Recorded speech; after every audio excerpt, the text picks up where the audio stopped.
Evet, Düden Şelalesi. Muhteşem bir su akışı, dağlardan gelen. Pırıl pırıl içine atlayası geliyor insanın, içesi geliyor, öyle güzel bir akarsu. Bakayım nereye doğru gidiyor. Denize doğru gidiyor. Evet, buradan şelale akıyor. Burada yoğunlaşıyor, böyle bir su kütlesi ki hissediyorsun yani. Su, dolu dolu su var. O denize doğru laps aşağı iniyor. Bakalım, izleyelim.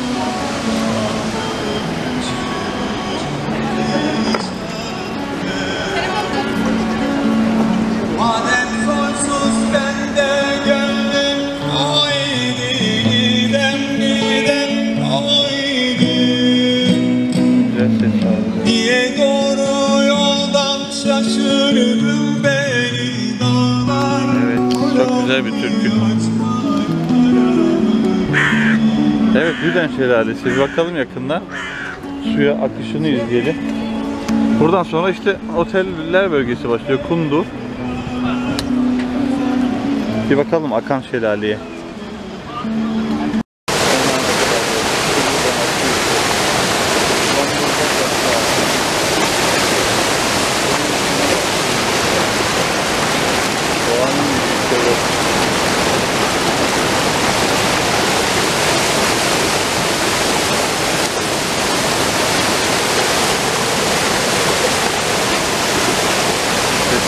Düden Şelalesi'nin tam dibindeyim. Bir atlamadığım kaldı. Bir de onu yaparsam tamam. Cesaret edemiyorum şu anda atlamaya. Ama muhteşem bir güç yani. Şelalenin gücü, o su yoğunluğu harika.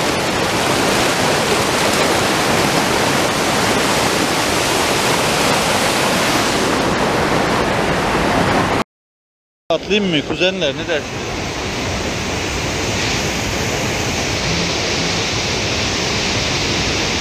Düden Şelalesi'nin dibine gel. Yasak bölge aslında burası. Böyle bir adım daha atsam aşağıdayım. Şelaleyle birlikte. Ya da rüzgar etse yine aşağıdayım. İnanılmaz bir ses gürültü. O böyle değil yani.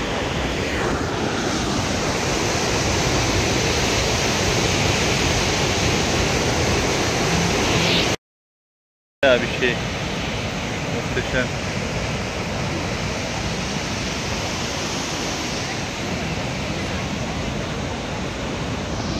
İnsanın atlayısı geliyor orada ama yerimiz kırılır atlarsak, ne dersin? Çok yüksek.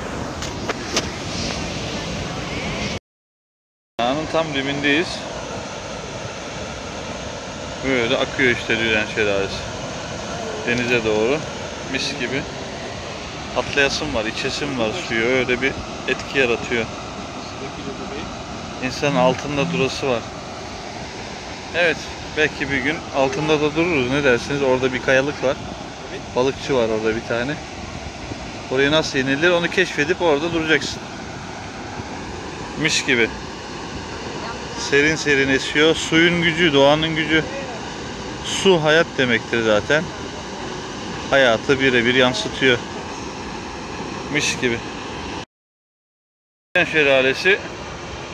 Bir de bu açıdan.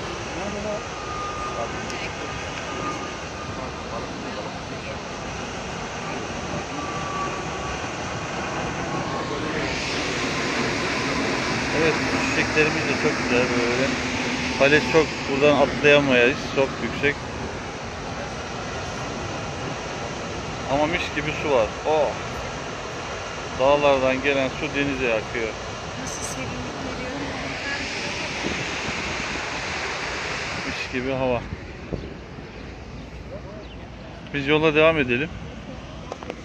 Demir atımızla. Diyor. Şelalenin manzarası bu işte. Antalya'daki şelale. Düden Şelalesi. Ne kadar güçlü su. Oh maşallah.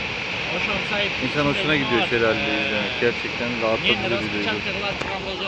Karşı tarafta Kundu, Antalya'nın sonu, tatil bölgesi başlıyor. Oradan tekrar geri döneceğiz Lara'ya doğru. Bisikletimizle. Emektar bisikletimizle. Evet, bende şey kalmadı, şarj bitti. tatil de bitti. İşte hoşunuza gittiyse tabii ki beğene basabilirsiniz. Beğen tuşuna abone olabilirsiniz. Abone yanında bir tane alarm şeyi var. Ona bastığınız zaman alarm, böyle bir saat gibi alarm. Ona bastığınız zaman sinyal veriyor. Sizi uyarıyor. Ben mesela video yayınladığımda ona da basarsanız abone olurken çok sevinirim. Haydi kendinize iyi bakın. İyi hafta sonları. Tadını çıkarın hayatım. Hoşçakalın. Evet, selamünaleyküm. Bu tarafından yine geldik.